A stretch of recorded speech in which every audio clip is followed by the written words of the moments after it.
ॐ कर्पूरगौरं करुणावतारं संसारसारं भुजगेन्द्रहारं सदा वसन्तं हृदयारविन्दे भवं भवानी सहितं नमामि। ॐ नमः शिवाय। ओम नमः शिवाय। सागर की गहराई में जब कोई व्यक्ति जाता है तो उसे अनेक रत्नों की प्राप्ति होती है। कोई व्यक्ति अगर इसका डेली अभ्यास करने लग जाए, डेली सागर की गहराई में जाने लग जाए, तो उसे रोज़ नए नए रत्न मिलेंगे। ऐसे ही जब कोई व्यक्ति ज्ञान सरोवर में डुबकी लगाता है तो उसे ज्ञान के रत्न मिलते हैं। और कोई रोज़ रोज़ करने लग जाए, डेली मेडिटेशन में बैठे, डेली गुरु के वचन सुने, डेली ज्ञान गंगा में डुबकी लगाए, तो उसे रोज़ नई शक्तियाँ मिलती हैं। उसे रोज़ एक आध्यात्मिक धन की प्राप्ति होती है, ज्ञान रत्न की प्राप्ति होती है। दो प्रकार के धन बताए गए हैं, एक है बाह्य धन और एक होता है अंदर का साधना का धन, जो सदा रहने वाला धन है।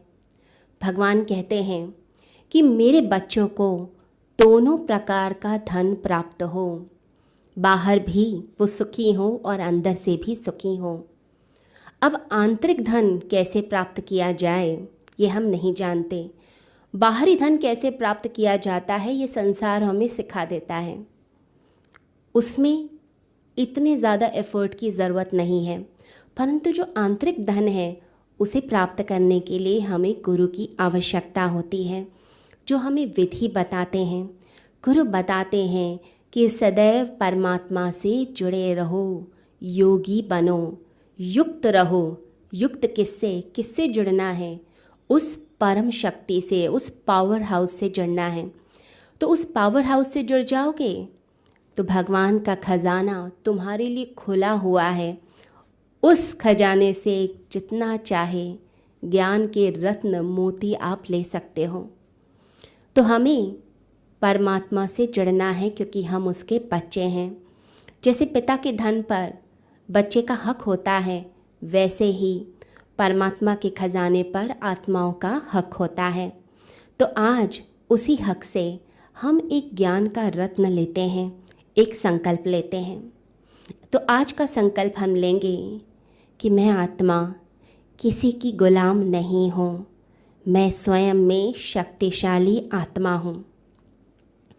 हर व्यक्ति कोई ना कोई लाइन अपनी लाइफ में रिपीट करता है, कहता है मुझसे तो ये छोड़ा ही नहीं जाएगा, मैं तो ये कर ही नहीं सकता हूँ, दूसरे कर पाते हैं, मुझसे तो होता ही नहीं है, मैं तो मीठा भी नहीं छोड़ पाता, मैं तो फ्राइड भी नहीं छोड़ पाता हूँ।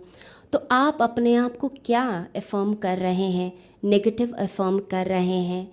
आप एक गलत आदत को अपने ऊपर थोपते हैं। हमें अपने आप को याद दिलाना है, डेली याद दिलाना है कि I am a powerful soul, मैं एक शक्तिशाली आत्मा हूँ, मैं जो चाहे कर सकती हूँ। मैं अपनी सोच, मैं अपना व्यवहार, मैं अपनी भावनाओं को, मैं उसका निर्माण करने वाली आत्मा हूँ। तो मैं जो चाहे मैं वो कर सकती हूँ, तो मैं परम शक्तिशाली हूँ। हम जब टीवी देखते हैं तो रिमोट कंट्रोल हाथ में लेते हैं, जो बटन दबाते हैं वही चैनल सामने आ जाता है। हमने अपना रिमोट कंट्रोल लोगों के हाथ में दे रखा है। हमने अपना रिमोट कंट्रोल कंडीशंस, सिचुएशंस, बाहर सबको दे दिया। लोग बटन दबाते हैं कि खुश हो जाओ तो हम खुश हो जाते हैं, लोग बटन दबाते हैं दुखी हो जाओ, हम दुखी हो जाते हैं। लोगों के व्यवहार, लोग कैसे व्यवहार करते हैं, सिचुएशंस कैसे बदलती हैं, उससे हमारे अंदर की खुशी डिसाइड होती है। तो पावरफुल कौन हुआ, सिचुएशंस या मैं? अभी हमने लोगों को पावरफुल होने दिया है। अब आत्मा का ज्ञान जानिए। क्या ज्ञान? कि मैं पावरफुल हूँ, तो मैं लोगों को हावी नहीं होने दूँगी। सिचुएशंस बदलती रहती हैं, सिचुएशंस पे तो मेरा कंट्रोल नहीं है, परंतु मैं अपने ऊपर तो कंट्रोल रख सकती हूँ। तो हम लोगों को हावी होने देते हैं, नेगेटिविटी को हावी होने देते हैं। कोई मुझसे कैसा भी व्यवहार करके चला जाता है, मेरे पे हावी हो जाता है और मैं उसके गलत व्यवहार के कारण अपने आप को भी नेगेटिव कर लेती हूँ। तो अपने आप को पॉजिटिव करें। हर बार ऐसा क्यों कि नेगेटिव जीते और पॉजिटिव हार जाए। अब इक्वेशन चेंज करेंगे। हमें पॉजिटिव को जिताना है और नेगेटिव को हराना है। अधर्म को हारना चाहिए, धर्म की जीत होनी चाहिए। यही तो हमारी संस्कृति हमें सिखाती है, हमारे ऋषि मुनि, हमारे गुरुजन सिखाते हैं। तो हमारे अंदर दो तरह की संपदा है, दैविक और आसुरी। तो दैविक संपदा को जिता दीजिए। याद कराइए कौन पावरफुल ज़्यादा है। हम हार जाते हैं, अपने आप को हरा देते हैं। किसी की बात चुप गई, अब पूरा दिन वो माइंड में घूम रही है कि उसने ऐसा कहा, मेरे बच्चे ने मुझे ऐसा बोल दिया, उसने मेरे साथ ऐसे व्यवहार किया। तो हम माइंड में उसे घुमाते रहते हैं, रोटेट करते रहते हैं। इस आदत को छोड़ दीजिए। मैं शक्तिशाली आत्मा हूँ, इसे याद रखिए। लोग बुरा मान जाते हैं, कहते हैं उसने ऐसा कहा, बुरा तो लगना ही था ना, वो कैसा कह रहा है, मुझे कैसे बुरा ना लगे। तो इसको चेंज करें। तरह तरह के लोग, बीमार लोग हॉस्पिटल में आते हैं। डॉक्टर क्या करता है, उनका इलाज करता है, परंतु क्या डॉक्टर उनके साथ खुद भी बीमार हो जाता है? ये जो संसार है ये भी एक हॉस्पिटल की तरह है। यहाँ तरह तरह के मरीज़ हैं। कोई क्रोध से पीड़ित है, कोई ईगो से पीड़ित है, कोई कंट्रोल करना चाहता है सबको, कोई ईर्ष्या से पीड़ित है। सभी बीमार हैं। इन बीमार लोगों के बीच जो लोग साधना करने वाले होते हैं वो डॉक्टर और नर्स की तरह होते हैं। वो उन्हें हावी नहीं होने देते, उनकी बीमारी को ठीक करते हैं, उन्हें पॉजिटिविटी देते हैं, उनकी नेगेटिविटी को कम करते हैं। तो आपकी लाइफ में भी ऐसे कुछ लोग होंगे जो इरिटेट करते होंगे, इरिटेटिंग होंगे, आपको बुरा बोलते होंगे या आपसे ईर्ष्या करते होंगे या नफ़रत करते होंगे। उनमें से किसी एक व्यक्ति को अपने मन से चुन लीजिए, क्योंकि धर्म प्रयोग सिखाता है, धर्म सिर्फ थ्योरी नहीं सिखाता। तो हमने एक व्यक्ति को चुना जिसे आप बिल्कुल पसंद नहीं कर रहे हैं। अब आपने क्या प्रयोग करना है कि वो कैसा भी व्यवहार करे, मुझे प्रेम, सम्मान, शांति से जवाब देना है। पहले क्या मन की प्रोग्रामिंग थी, एक सुनाएगा मैं 10 सुनाऊंगी। उसको चेंज करें। चेंज कि मुझे सम्मान से बात करनी है। क्यों? क्योंकि मैं पावरफुल हूँ ना, मैं पॉजिटिव हूँ, मैं क्यों नेगेटिव हूँ। तो डेली के मेडिटेशन में आपने अपने मन को समझाना है कि मुझे आज उसके साथ अच्छा व्यवहार रखना है, गलत व्यवहार बिल्कुल नहीं रखना है। शुरू में मन विद्रोह करेगा, ऐसा क्यों, मुझसे नहीं होता, मैं नहीं कर सकता। मन को फिर दोबारा समझाइए। मन को समझाने से मन मान जाता है। तो डेली समझाना पड़ेगा। फिर माइंड कहेगा कितनी बार अच्छा करें, दूसरा तो गलत करता ही जा रहा है। तो आपने बोलना है कि वो काउंट नहीं करता गलत करने में, तो मैं क्यों काउंट करूं अच्छा करने में। मुझे नहीं गिनना, मैं जितना हो सकेगा अच्छा व्यवहार करूंगा। अब इसका फ़ायदा क्या है? जो व्यक्ति हमेशा स्थिर रहता है अपनी मधुरता में, अपने प्यार में, अपने पे कंट्रोल रखता है, उसकी जो इनर पावर है वो पावर उसकी बढ़ती चली जाती है। और दूसरा व्यक्ति जो गलत कर रहा है वो नेगेटिविटी में फंस के अपनी पावर को घटाता जा रहा है।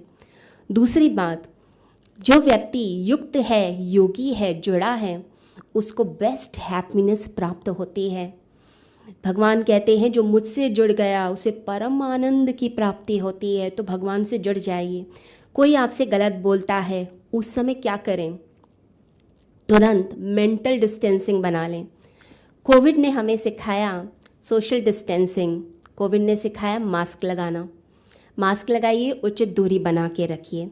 ऐसे ही जो लोग नेगेटिव होते हैं उनसे मानसिक रूप से दूरी बना के रखिए। व्यवहार अच्छा रखिए, लेकिन मन से दूर हो जाएं। जान लीजिए ये उसका संस्कार है, ये उसकी हैबिट है, उसने तो ऐसे ही करना है, वो ऐसे ही रिपीट करेगा। लेकिन उसकी वजह से मैं अपनी हैबिट, मैं अपना संस्कार क्यों बदलूं? मैं आत्मा, परम शक्तिशाली आत्मा हूँ।